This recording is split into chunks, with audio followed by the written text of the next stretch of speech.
사사기 6장 7절로 우리 10절까지 교독을 해보겠습니다.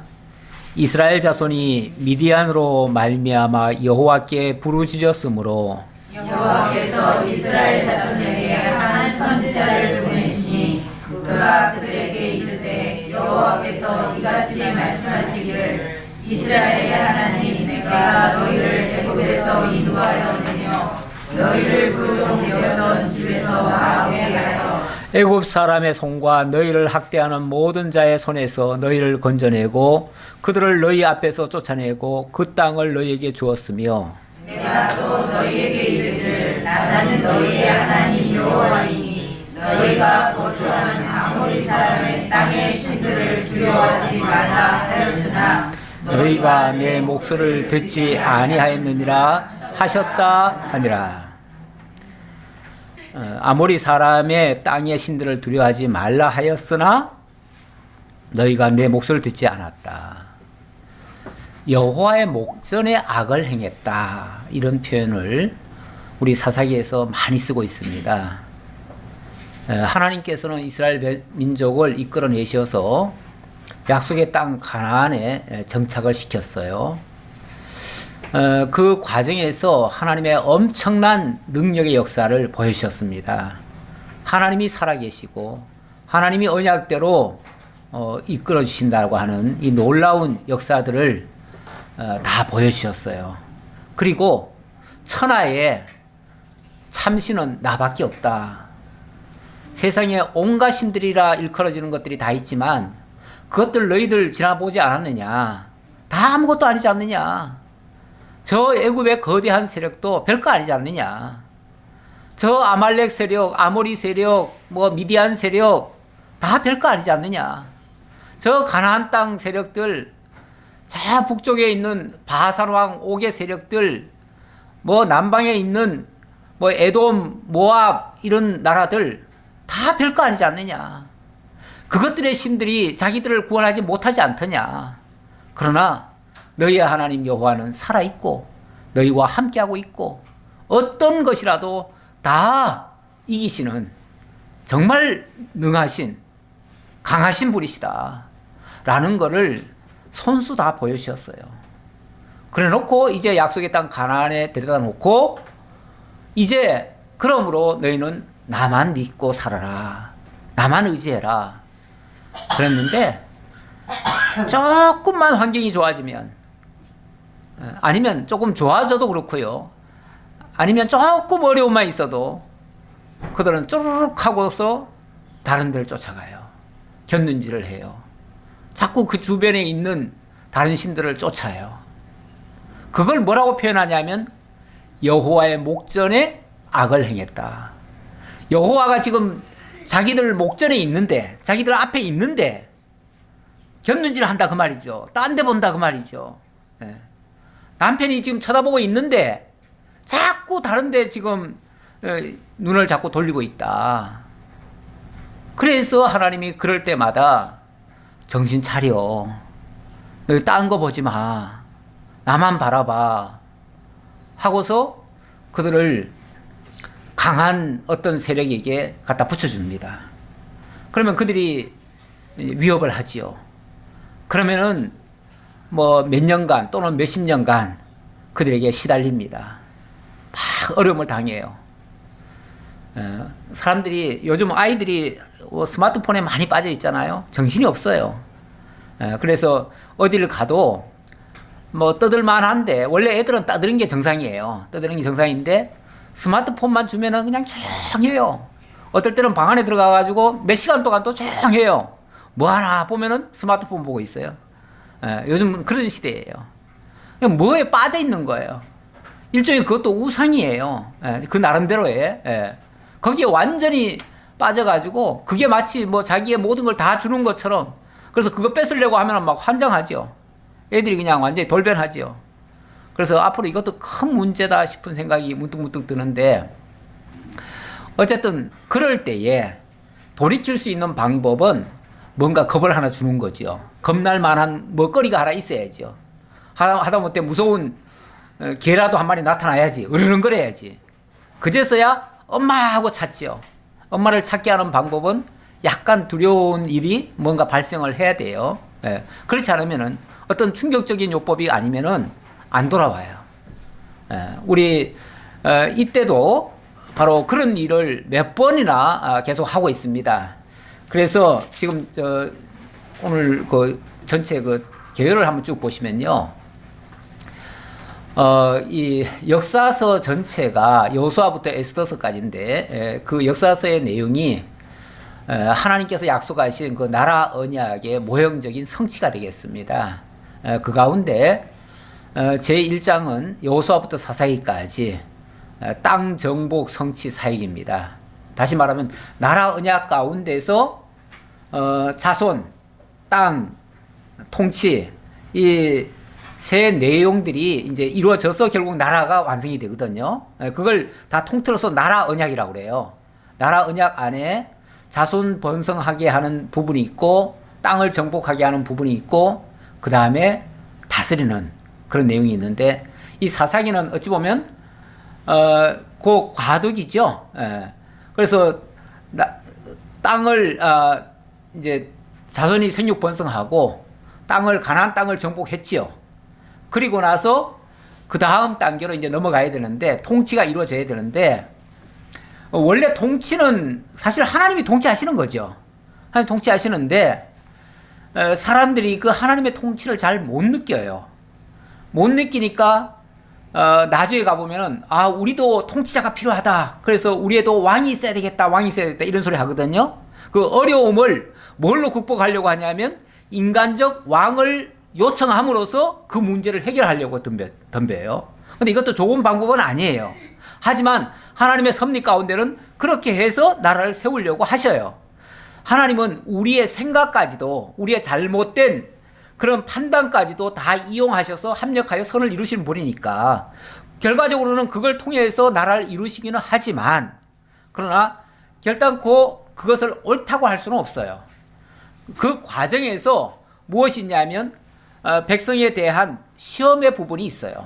오늘 우리가 우리 예배 문화부에서 그 우리 성탄 축하하면서 여러 가지 시험 문제도 내고 했잖아요. 물론 우리는 재밌게 하기 위해서 한 거지만은 우리 시험이라고 하는 게 어떤 면에서 여러 가지를 다 테스트하죠. 또 확인하는 작업이죠.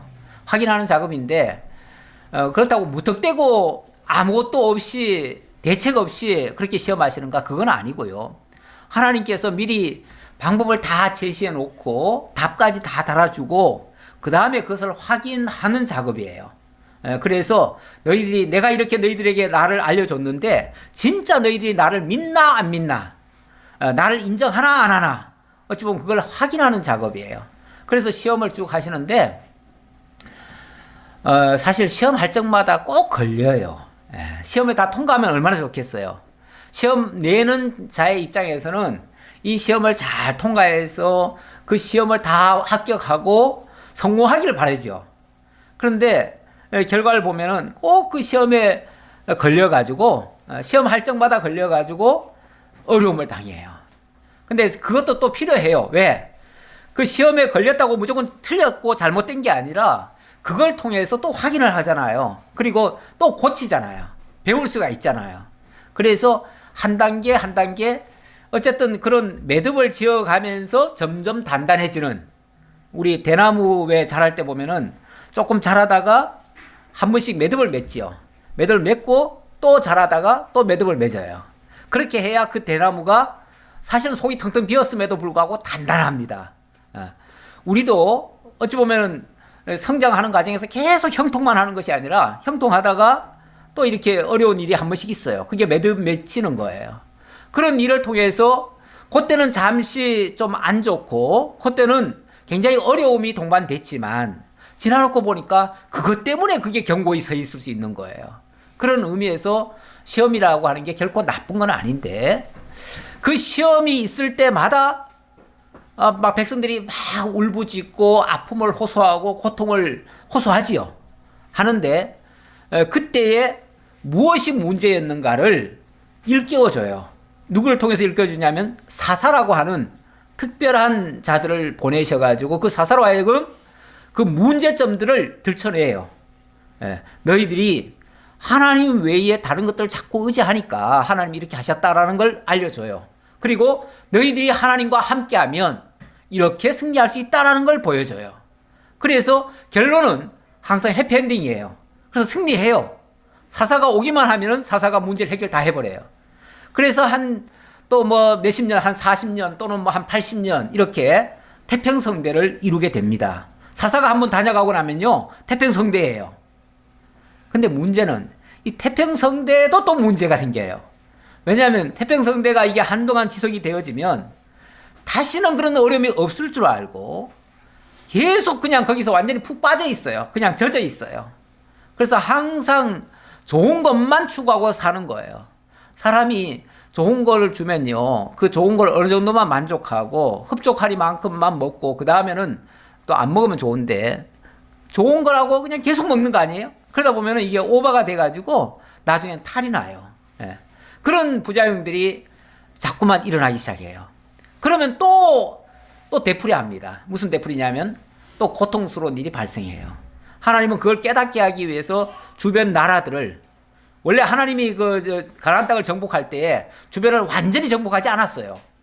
그 여호수아를 통해서 대략 정복을 하고 갖다가 심어줬거든요. 심어주고 뭐라고 그랬냐면은 나머지들은 너희의 믿음으로 정복하라 이렇게 하셨어요. 그래야 자기네들도 거기 참여하는, 그래서 자기네들의 힘도 발휘될 수 있고 실력도 확인할 수 있고 그래서 자기네들의 믿음이 더 향상이 될 수 있지요. 뭐든지 일이라고 하는 거를 우리 아무리 자녀들이 참 약해 보이고 어려워 보여도요, 그래서 못할 것 같아도 자식들 할 거를 다 해주면 안 돼요. 예. 부모가 밥을 애들이 소화 안 한다고 옛날 어른들은 다 씹어서 먹여줬잖아요.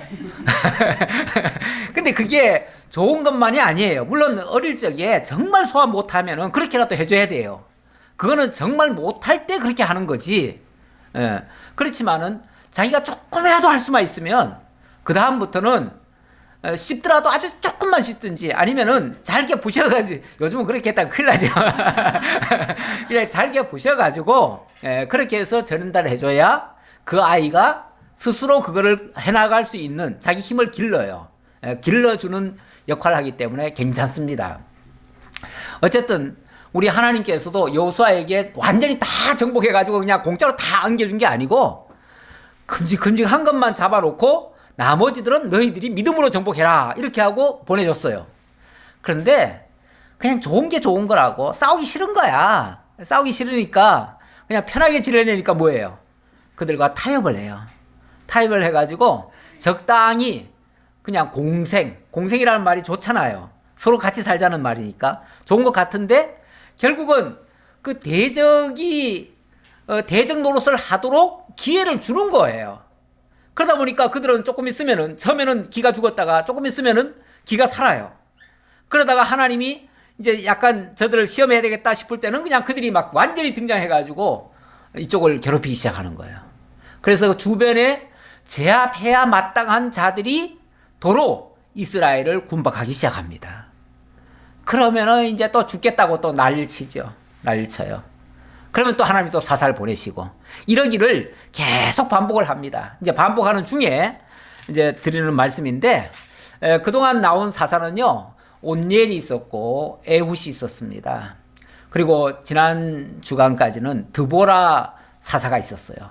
이 드보라 사사는 여자 사사입니다. 여자 사사인데 원래 성경에 보면은 기본적으로 뭐 제사장이라든지 하나님의 기름 부음 받는 자들은 대체적으로 남자들이 했어요. 남자들을 하나님이 세우셨는데 이 드보라 시대 때는 여자 드보라입니다. 여사사입니다.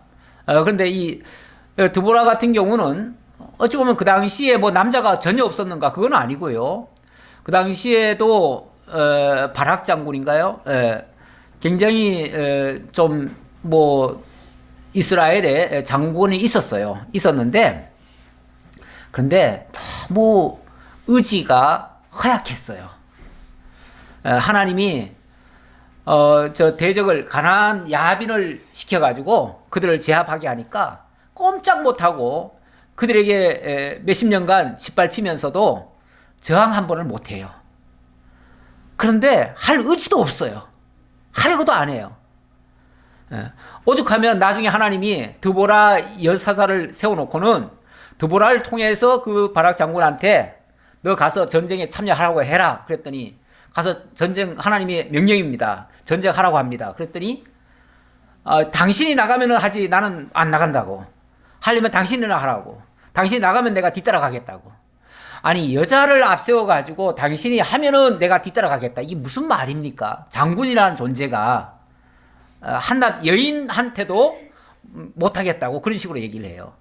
그러니 무슨 회복이 되겠어요. 그러니까 그 드보라가 그럽니다. 이번 전쟁은 반드시 승리할 것이지만 너는 영광이 없다. 왜냐하면 하나님께서는 여인의 손에 그 대적을 파실 것이다. 그렇게 말씀하시죠. 그러더니 드보라가 앞장을 서고 바락은 뒤따라다니고 그리고 마지막 최종 승리는 이방인 그 야엘이라고 하는 여자가 있었어요. 그 미디안 족속의 여인인데 미디안 족속이 아니라 미디안 족속 헤벨이라고 하는 사람의 아내죠. 근데 그도 이제 이방인이에요. 근데 그 이방 여인이 오히려 적장 철병거 900승이나 있는 그런 아주 무시무시한 그 가나안 왕 야빈의 군대 장관 시스라를 여인의 손으로 잡습니다. 그리고 정말 놀랍게 그 대적을 진멸을 시키고 완전한 승리를 거두게 됩니다. 우리 하나님이 들어 쓰시려면요, 여인이라도 괜찮고요, 어린아이라도 괜찮고요, 잘났다고 되는 게 아니에요. 잘나고 똑똑하고 훌륭하고 위대하신 분들은 높은 자리에 그냥 가만히 앉아 계시고, 약하고 무능하고 어리석고 연약하고 보잘것없는 그런 사람을 들어서 당신의 영광을 보이실 수 있어요. 이거는 당신이 하신다는 것을 친히 들려주시는, 보여주시는 그런 모습이에요. 우리 성경의 모든 역사들이 그런 예가 참 많습니다. 어쨌든 그렇게 해서 드보라가 또 정말 모세 이후로 엄청난 찬양을 또 하게 됩니다. 왜냐하면 철병거 900승이 그들 앞에서 무용지물이 돼버렸잖아요. 무용지물이 돼버리고 적장이 한순간에 한 여인의 손에 그냥 여인이 그냥 말뚝 가져와가지고 그냥 죽였잖아요. 어이없이 그렇게 대적의 장군이 죽임당하는 그런 일을 결국 하나님이 하신 거예요. 하나님이. 그랬는데 또 그렇게 해서 또 한 40년 동안 평온했는데 또 하나님을 잊어버리네요. 이 참 평화 시기가 좋은 것만은 아니에요. 너무 평안 우리가 평안을 추구하지만은 물론 평안해야죠, 당연히. 우리가 오전에는 평안을 선언하고 평안을 추구하고 기도하고 이렇게 하자고 했는데 또 평안이 좋은 것만 아니라고 하면 이게 무슨 얘기예요? 평안이 좋지요. 좋은데 거기에 취하면 안 되는 거죠. 거기에 머물면 안 되는 거죠. 그 좋은 시기에 정말 하나님의 이 아름다운 복음을 함께 나누고 전하고 기뻐하고 그러면 되지요. 근데 그렇게 안 하면 이게 화가 될 수 있어요. 그냥 편하기만 하면은 그건 화가 돼요. 그래서 적당하게 사실은 약간의 긴장감은 가질 필요가 있어요. 우리가 긴장감을 가진 상태에서 그래도 항상 하나님 앞에서, 왜냐하면 그래야 하나님을 의식하니까. 하나님을 의식하는, 그래서 늘 그 코람데오 정신, 하나님 앞에서의 정신, 하나님 정말 말씀하옵소서 뭐 내가 듣겠나이다 이런 정신, 이건 굉장히 좋아요. 그거는 늘 깨어있는 자세예요. 이 깨어있는 자세를 갖추려면은 약간의 긴장감을 흘러야 돼요. 사실 우리가 신앙이 너무 편한 위주로가 가면은 이 긴장감이 다 없어져 버려요. 근데 이 40년 동안 평안하니까 또 긴장감이 해이해져 버렸어요. 그러니까 하나님께서 미디안을, 이번에는, 지난번에 어찌 보면 미디안이 큰 이스라엘의 편이 돼가지고 큰 공헌을 했잖아요. 근데 이번에는 그 미디안 사람들이 이스라엘을 침공을 해가지고 7년 동안을 자유를 박탈하네요. 그래가지고 꼼짝달싹 못하게 만들어버렸어요. 그러니까 이스라엘 민족은 졸지에 또 자유를 잃어버렸어요.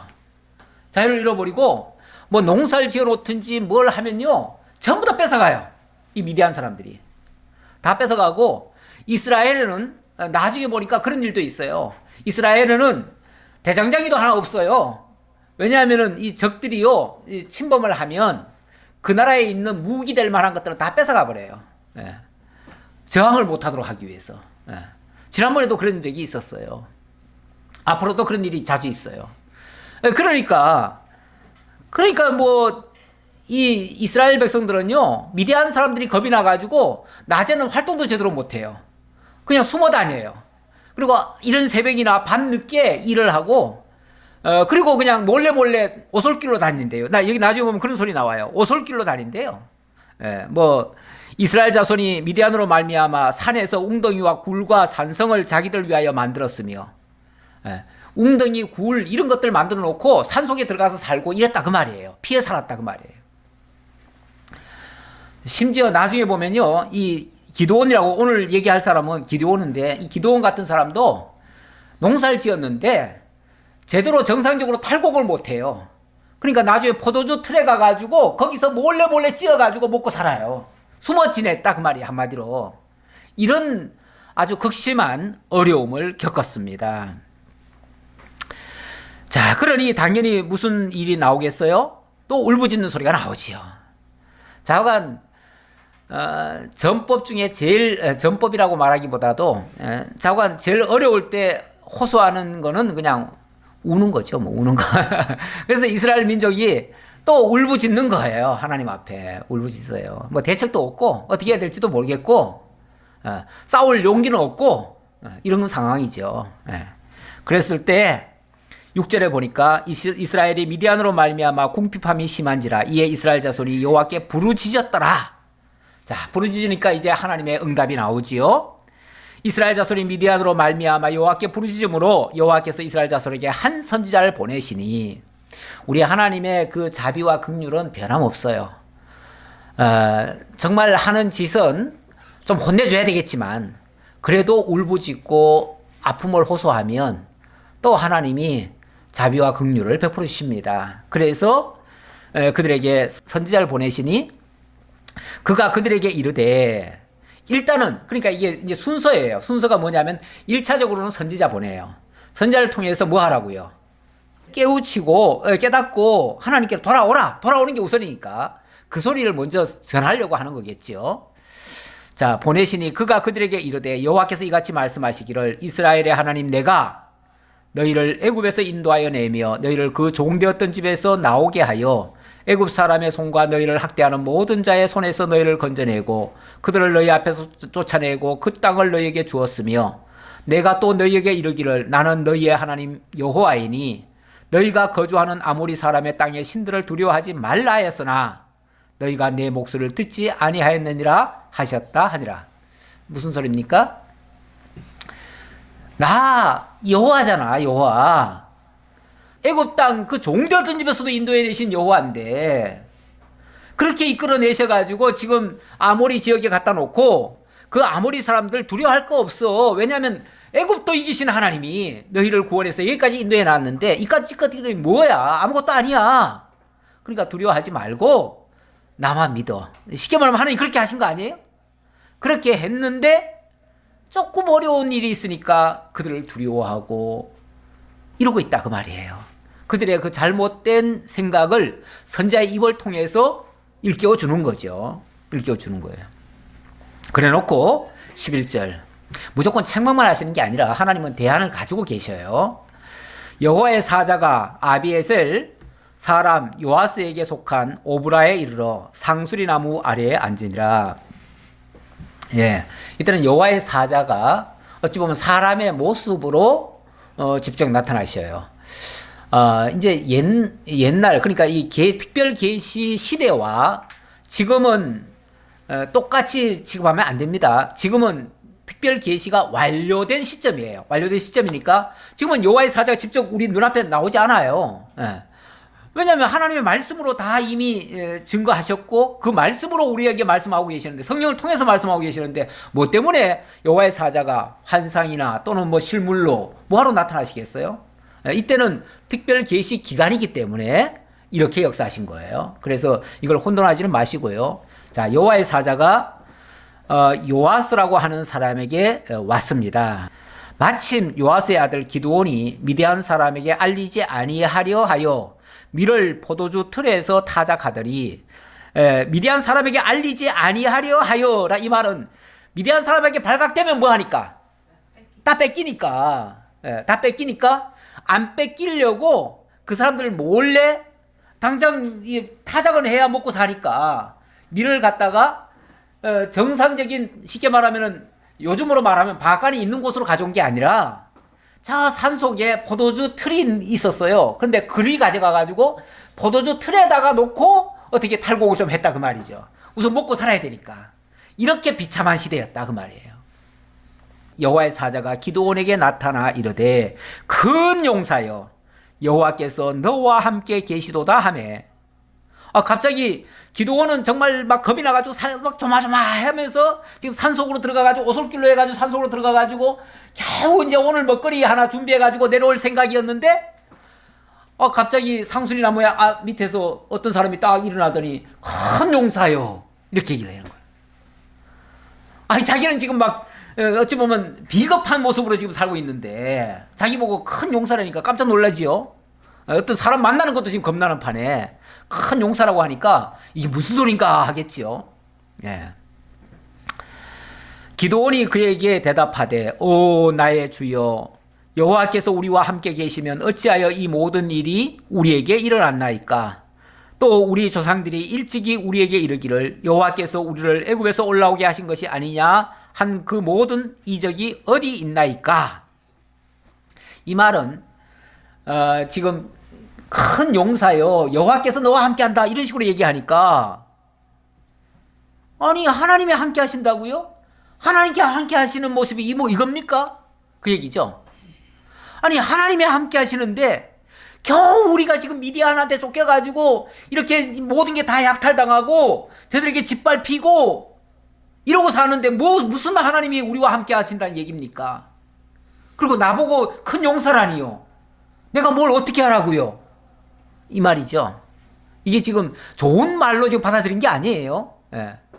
당신 지금 무슨 소리 하는 거예요? 지금 나한테. 무슨 말도 안 되는 소리를 하고 있습니까? 예. 그러면서 반문을 하는 거예요. 예. 하나님은 우리를 애굽에서 여기까지 인도해 냈다고 하는데 도대체 그때 그런 능력 행하셨다는 거, 그건 벌써 까마득한 얘기 아니에요? 이 사사회 때는 벌써 몇백 년이 지난 때예요. 그때로부터는 몇백 년이 지났으니까, 아니 몇백 년이 지났는데 옛날에 뭐 그런 일이 있었다는데 도대체 그런 역사가 지금 어디 나타나냐 이거예요. 어디 모르겠다, 난 못 믿겠다 그 소리죠. 믿음이 좋아야 하나님이 나타나시고 그런 게 아니에요. 오히려 믿음이 없고 이러니까, 의심하니까 하나님이 당신이 쓰셔야 되겠고 믿게 하려니까 이런 역사를 하시는 거죠. 그래서 자꾸 뭐 하나님 만난다 어쩐다 그러면은 그 사람 믿음 좋은 게 아니고요. 믿음 없으니까 하나님이 그렇게 하시는 거예요. 어떤 사람이 자기한테 뭐 하나님이 나타나셔가지고 뭐 대한민국은 곧 망한다 그랬다고 그랬다는데, 나는 그런 하나님은 나는 안 믿겠어요. 그런 하나님이라면은 그건 이상한 병 환자지요. 예. 그런 거는 정말 우리가 인정할 수가 없어요. 예. 자, 그러면서 이제 여호와께서 우리를 버리사, 보세요. 아니 여호와가 지금 우리와 함께하는 게 아니라 우리 버리신 거 아닙니까? 버리신 거. 버렸으니까 우리가 지금 이 모양 아닙니까? 예.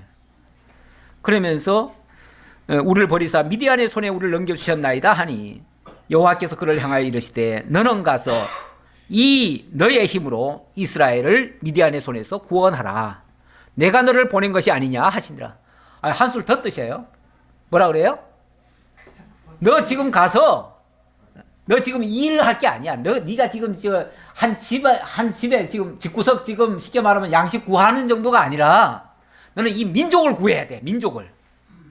민족 구하려면 네 하던 일 좀 내버려 두고 당장 돌아가서 이 민족부터 구원해. 그 말이에요. 너의 힘으로 구원해. 아니 자기가 무슨 힘이 있다고요.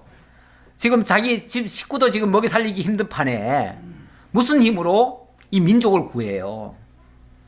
방금도 그런 일이 어떻게 가능합니까 하고서 지금 질문하는 건데, 그러나 기드온이 그에게 대답하되 오 주여 내가 무엇으로 이스라엘을 구원하리까. 오 주여. 이 오 주라는 이거는 뭐 큰 감탄문이 아니고 탄식이죠. 탄식. 이게 탄식을 하는 거예요. 도대체 나보고 어떻게 하라고요. 그 말이죠. 내가 무슨 수로 뭘 어떻게 해. 네. 그러면서 이렇게 말합니다. 보소서. 절 좀 보세요. 내가 누군데 지금 누구한테 와가지고 지금 이런 소리를 하십니까? 혹시 주소 잘못 찾아가지고 우리 집에 잘못 온 거 아니에요? 예, 보소서. 나의 집은 므낫세 중에 극히 약하고 나는 내 아버지 집에서 가장 작은 자니이다 하니. 예, 므낫세 집 중에서 극히 약하다는 말은 므낫세가 누구죠?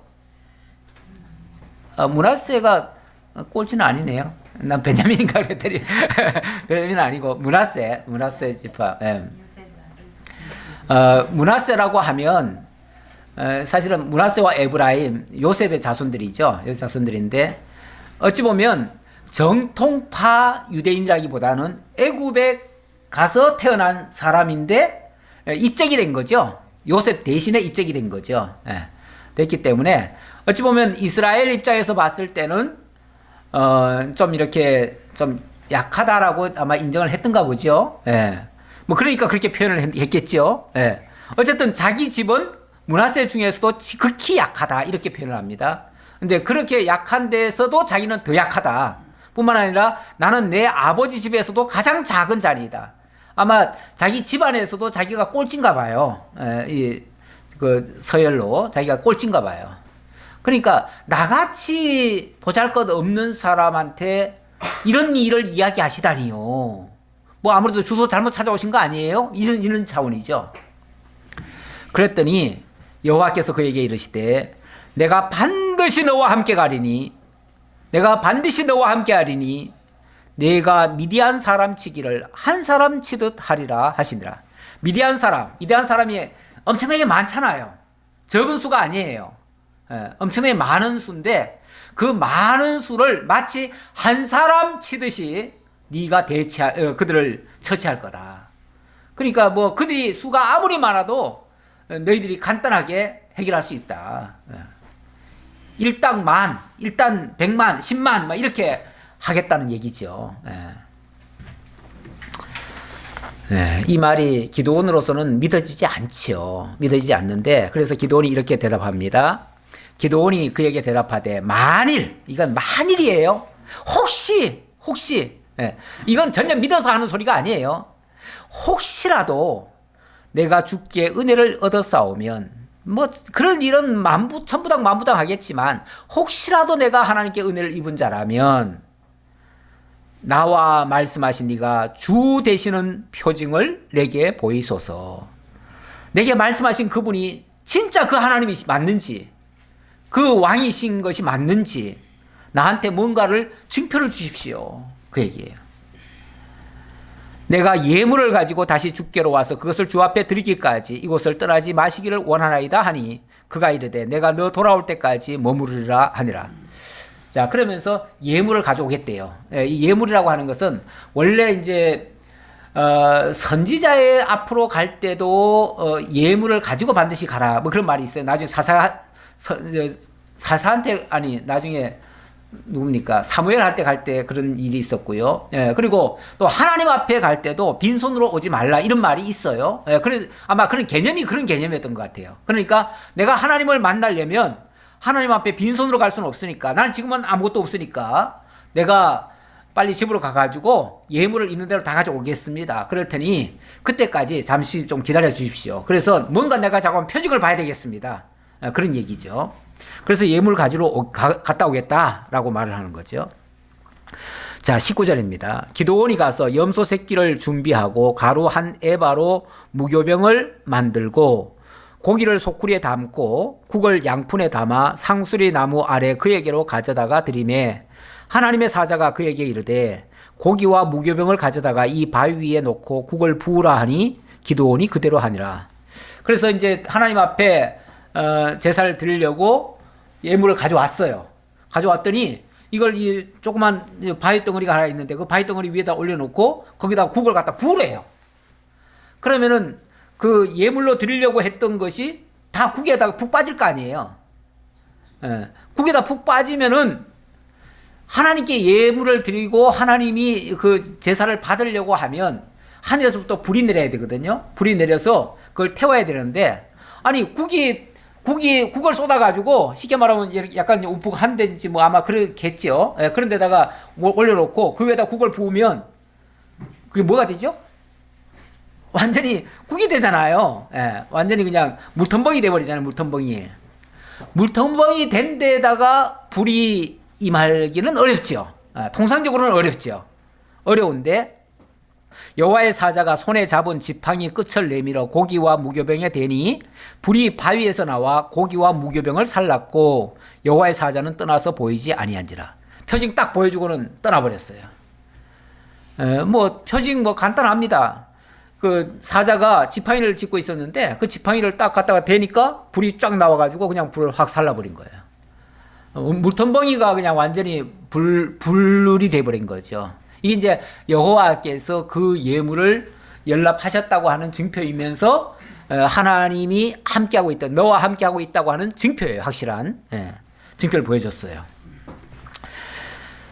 그제서야 기드온이 야 이거 보통 일이 아니구나. 이건 진짜 하나님 맞구나. 진짜 하나님이라면 조금 전에 본 그분이 누구예요? 진짜 하나님이라면 그분이 하나님이라고 생각할 거 아니에요. 그분이 하나님이라면 사람이 어떻게 하나님을 볼 수 있습니까? 사람이 하나님을 보고는 살 자가 있어요, 없어요? 딴 거 생각 그만두고 우리가 뭐 표징을 보여달라고 하지만 막상 진짜 하나님 나타나면요 기절하고 다 죽어요. 그래서 가끔 뭐 기도하면서 하나님 나타내 주시옵소서, 하나님 보여주시면 내가 믿겠나이다 이런 사람도 있어요. 진짜 하나님 나타나면요 그 사람 죽습니다. 근데 가짜 하나님이 나타나가지고 내가 하나님이다 그러면은 그게 진짜 하나님인 줄 알고 믿고 그냥 따라가는데 엉뚱한 신을 쫓는 경우가 있지요. 근데 지금은 하나님이 그런 식으로 나타나지는 않아요. 이때는 계시 시대이기 때문에 이런 환상과 꿈과 이런 것들을 다 보여주신 거예요. 현현, 일종의 현현이라고 그래요. 이런 걸 현현도 보여준 거예요. 환상과 같은 거예요. 기드온이 그가 여호와의 사자인 줄을 알고 이르되 슬프도소이다. 주 여호와여, 내가 여호와의 사자를 대면하여 보았나이다 하니 여호와께서 그에게 이르시되 너는 안심하라, 두려워하지 말라, 죽지 아니하리라 하시니라. 죽을까봐 이제 두려웠던 거죠. 그런데 두려워하지 말라. 여기서는 아마 실제 그의 환상이 보인 게 아니라 음성만 들렸던 것 같아요. 그러니까 두려워하지 말라라고 말씀하셨어요. 그래서 기드온이 여호와를 위하여 거기서 제단을 쌓고 그것을 여호와 살롬이라 하였더라. 여호와 살롬 알지요? 평강. 우리가 살롬 하잖아요. 살롬이 바로 평강이란 뜻이고 평강 평화라는 뜻이고 이제 정말 죽을 줄 알았는데 죽지 않고 오히려 살려주실 뿐만 아니라 또 이 민족을 구원해서 자유케 하시는, 그래서 다시 평화를 가져다 주시는 그런 분이심을 깨달았기 때문에 여호와 살롬이라고 이렇게 말을 한 겁니다. 이름을 지어준 겁니다. 그것이 오늘까지 아비에셀 사람에게 속한 오브라에 있더라. 이 오브라라고 하는 동네 이름이에요. 거기에 있더라. 자, 그리고 그날 밤에 여호와께서 기드온에게 이르시되 내 아버지에게 있는 수소 곧 7년 된 둘째 수소를 끌어오고 내 아버지에게 있는 바알의 제단을 헐며 그 곁에 아세라 상을 찍고 또 이 산성 꼭대기에 내 하나님 여호와를 위하여 규례대로 한 제단을 쌓고 그 둘째 수소를 잡아 내가 찍은 아세라 나무로 번제를 드릴지니라 하시니라. 자, 요걸 보면 이 당시에 그들이 어떻게 지금 살고 있었는지를 잘 보여주는 거예요. 뭘 했다고요?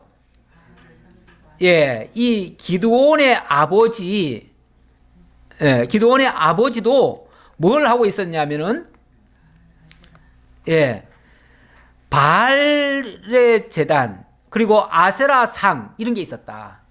다시 말하면, 이 바알은 남신이거든요. 남신이고, 아세라는 여신인데, 여신은 이거 풍요의 신이에요. 힘의 신, 풍요의 신, 뭐 이런 신들인데, 자, 이런 신들을 지금 믿고 있었어요. 이거는 사실 원래 가나안 사람들이 믿고 있던 거거든요. 그런데 가나안 땅에 들어가더니만 어느새 가나안 사람들이 믿고 섬기던 신들을 지금 섬기고 있었다, 그 소리예요.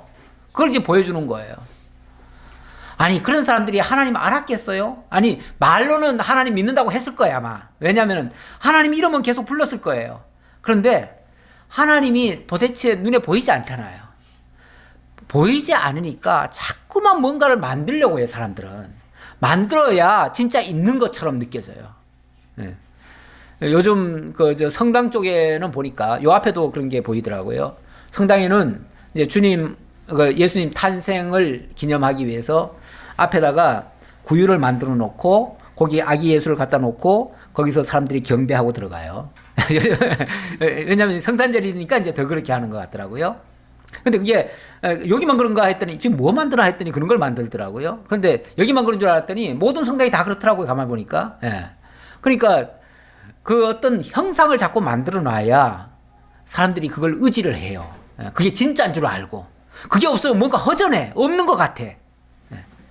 이들도 이 뭐 바알과 아세라 이 신상을 갖다 놨는데 아마 이름은 하나님 그랬을 거예요, 아마. 하나님이라고 하면서 실상은 바알상을 갖다가 놓고 하나님처럼 또 맞던 거죠. 그러니까 이게 잘못된 제사고 잘못된 신앙이었던 거죠. 그런데 하나님이 뭐라고 그러냐면은 이 기도원 보고 너네 아버지 섬기고 있던 거 그거 다 찍어라. 그리고 너네 아버지 그 뭐 제물로 삼으려고 앞으로 준비해놨던 거 그 수소 잡아와라. 한마디로 그 제단 다 헐어라. 이렇게 하는 거예요. 그거 다 파괴하라는 거예요, 오히려. 그게 이제 쉽게 말하면 어찌 보면 원흉이에요, 그런 것들이. 그런 것들이 문제가 됐던 거예요. 네. 아니, 지금 이 요아스만 그랬겠어요? 요아스 맞나요? 네, 요아스만 그랬겠어요? 이스라엘 민족이 다 그랬겠죠. 네. 또 이 산성 꼭대기에 내 하나님 여호와를 위하여 규례대로 한 제단을 쌓고 그 둘째 수소를 잡아 내가 찍은 아세라 나무로 번제를 드릴지니라 하시니라. 아예 그 우상을 나무로 깎아가지고 만들어 놨는데 그걸 가져와 가지고 그걸로 불 때 가지고 하나님께 제사 드리라, 이렇게 얘기를 하네요. 예. 이에 기드온이 종 10사람을 데리고 여호와께서 그에게 말씀하신 대로 행하되 그의 아버지의 가문과 그 성읍 사람들을 두려워하므로 이 일을 감히 낮에 행하지 못하고 밤에 행하니라. 예.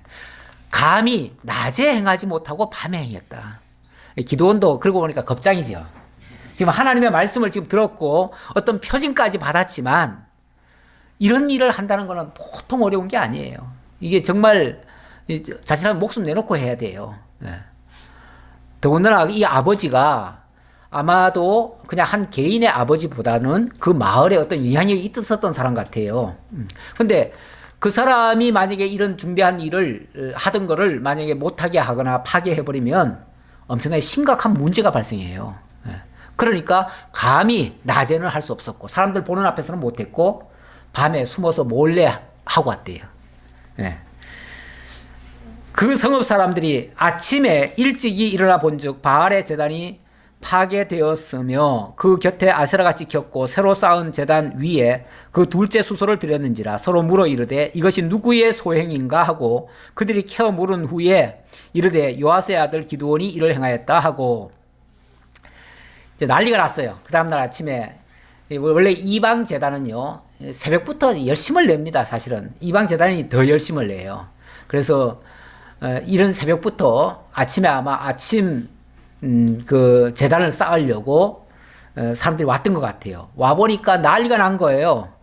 완전히 이 신당들이 다 파괴가 되어지고 새로운 제단이 하나 쌓였는데 그 위에 여호와를 위해서 제사를 드릴 준비가 다 돼 있는 거예요. 먼저 거는 다 파괴되어졌고 이게 도대체 누구 짓이냐? 수소문을 했겠죠? 요즘 같으면 CCTV 돌려봤겠죠? 예, 다 이제 사실 확인을 해봤어요. 그랬더니 어젯밤에 기드온이 뭐 이쪽으로 지나가던데 어쩌고저쩌고 이런 얘기가 나왔겠죠? 그래서, 이 범인은 기드온이구나. 기드온이면은 이는 기드온을 이놈을 잡아야죠. 잡으려면은 그 집을 쳐들어가야죠. 그래서 그 기드온의 아버지 요아스를 잡아 족치는 거예요. 그래서 성읍 사람들이 요아스에게 이르되 내 아들을 끌어내라. 그는 당연히 죽을지니 이는 바알의 제단을 파괴하고 그 곁에 아스라를 찍었음이니라 하니 요아스가 자기를 둘러선 모든 자에게 이르되 자 당장 저놈 끌어내라. 저놈 죽여라. 저놈 죽어야 된다. 저놈 죽어야 된다. 감히 우리 이 마을의 수호신을 갖다가 이렇게 파괴할 수가 있느냐. 죽여야 된다. 이렇게 하는 거죠. 우리 옛날에 우리 고향에도요 이 당상나무라는 게 있었어요. 그래서 우리가 저 바깥으로 나가려고 하면 우리는 아주 산골이거든요. 첩첩 산골이에요. 거기서 넘어가려고 하면 재를 2개 넘어야 되는데 그 재 위에 아주 신령한 나무가 하나 있어요. 근데 그 나무를 우리 마을에서 예수 첫 번째로 믿은 사람, 우리 어머니가 2번째 믿었고요. 그 사람이 첫 번째 믿었는데 이 사람이 예수 믿고 난 다음에 저 나무를 잘라야 된다 그래가지고 밤에 톱을 가져가서 그걸 잘라버렸어요. 난리가 났죠. 뭐 그 동네 사람들이 어떤 놈이냐 조사해 보니까 그 놈이야. 저놈 죽여야 된다고 난리가 나가지고 그래서 막 그 아버지를 막 집에 가서 잡아 족치고 막 그랬어요. 그랬는데 이제 그때도 정확하게 어떻게 피했는지는 내가 잘 모르겠는데 자관 그분이 피했어요. 그거를 피하고 그건 이제 모면하고 나중에 보니까 그것 때문에 뭐 재앙이 있을 거라고 했는데 재앙 전혀 안 받았거든요. 그러니까 나중에는 그거 이제 포기하고 이제 다 무마가 됐는데 지금 이제 본문에서는 똑같은 상황이에요. 여기 본문에서는 그 아버지한테 저럼 당장 잡아내라. 저럼 죽여야 된다라고 하니까 이 아버지가 참 하나님이 지혜를 주신 것 같아요. 뭐라고 얘기를 하냐면 너희가 바알을 위하여 다투느냐? 너희가 바알을 구원하겠느냐? 그를 위하여 다투는 자는 아침까지 죽임을 당하리라. 과연 신일진데 그의 제단을 파괴하였은즉 그가 자신을 위해 다툴 것이니라 하니라. 무슨 소리입니까? 아니 너희가 지금 뭐하러 왔느냐 지금 여기에. 저 바알을 위해서 왔느냐? 바알을 구원하려고 왔느냐? 지금 바알이 파괴됐는데 바알을 구원하러 왔느냐? 그러면은 바알이 너희에게 구원을 받아야 되느냐? 만약에 바알이 신이라면 바알이 너희를 구원하고 또 아니면은 바알을 해파한 그놈을 지가 자기를 보호해야 될 거 아니냐 그 말이죠. 그게 신이라면 신이 그걸 제압을 해야지. 그래서 만약에 진짜 살아있는 신이라면 아마 내일 아침쯤은 이거 파괴한 놈하고 싸워가지고 누가 이길 거예요? 누가 질 거예요? 그 바알 건드린 놈은 아마 죽을 거예요. 그러니 내일 아침이면은 아마 판결 날 거다. 바알이 진짜 신이면은 내일 아침에 그 건드린 놈이 죽을 것이고 만약에 그 사람이 안 죽으면 이 바알은 껍데기다. 아무것도 아니다. 라는 증명일 거 아니냐. 아니 신이니까 신이 자기를 위해서 싸우겠지. 왜 신을 건드렸다고 그거 가지고 너희들이 왜 난리냐. 그 말이죠. 너희들이 신을 위하면 되냐. 신이 너희들을 위해야지. 정말 맞잖아요. 아마 그 우리 고향 사람도 그랬던 것 같아요. 그렇게 말한 것 같아요. 정확히는 내가 그 정확히 전달은 못하겠는데 아마 그랬던 것 같아요. 그래서 그걸 모면했던 것 같아요. 그래가지고 그날에 기드온을 여룻바알이라 불렀으니 그래서 그날부터는 뭐 당연히 기드온은 안 죽었지요. 안 죽었고 그러니 어찌 보면 신과 더불어 싸워서 이긴 사람이잖아요. 신을 대적한 사람이잖아요. 그래서 그런 식으로 신을 극복한 이 바알 신을 극복한 사람, 바알 신과 싸워서 이긴 사람 이런 얘기죠. 그런 의미로 여룻바알이라 이렇게 별명이 붙어버렸어요. 그래서 이건 본 이름은 아니고요. 그렇게 별명이 붙었다. 이는 그가 바알의 제단을 파괴하였으므로 바알이 그와 더불어 다툴 것이라 함이었더라. 이렇게 해서 기드온은 승리하게 됩니다. 이거는 여기까지는 이제 부름을 받는 장면이죠. 아직까지 정상적인 전쟁은 아직까지 안 치러집니다. 안 치러지는데 나중에 보면 우리 하나님께서 이 기드온을 어떻게 쓰시냐면은 진짜 아까 말씀하신 것처럼 네가 나가서 싸워라. 너 반드시 너는 큰 용사로서 이길 수 있다. 자기 힘으로는 도저히 못 이기죠. 못 이기는데 하나님이 함께 하니까 정말 승리하게 되어집니다. 그것도 아까 또 그런 말도 있죠. 네가 혼자 그 미디안 전체를 다 이길 수도 있다. 이렇게 얘기를 했는데 진짜 나중에 보니까 처음에는 한 32,000명이 몰려왔어요. 자원자가 32,000명이 몰려와가지고 그들과 싸우자고 했는데 하나님 뭐라고 그러냐면 너무 많다. 그래 돌려보내잖아요. 그것도 시험 거쳐가지고 시험 쳐가지고 22,000명 돌려보내고 10,000명 남겨놓잖아요. 그런데 10,000명도 많다. 그래가지고 나중에 9,700명 돌려보내잖아요. 그리고 300명 남겨놓잖아요. 그 300명 가지고 정말 보리떡 같다고 표현을 하는데 보리떡 같은 300명으로 그 대적들을 다 진멸합니다. 정말 메뚜기 떼 같은 그 수많은 백성들을 다 물리칩니다.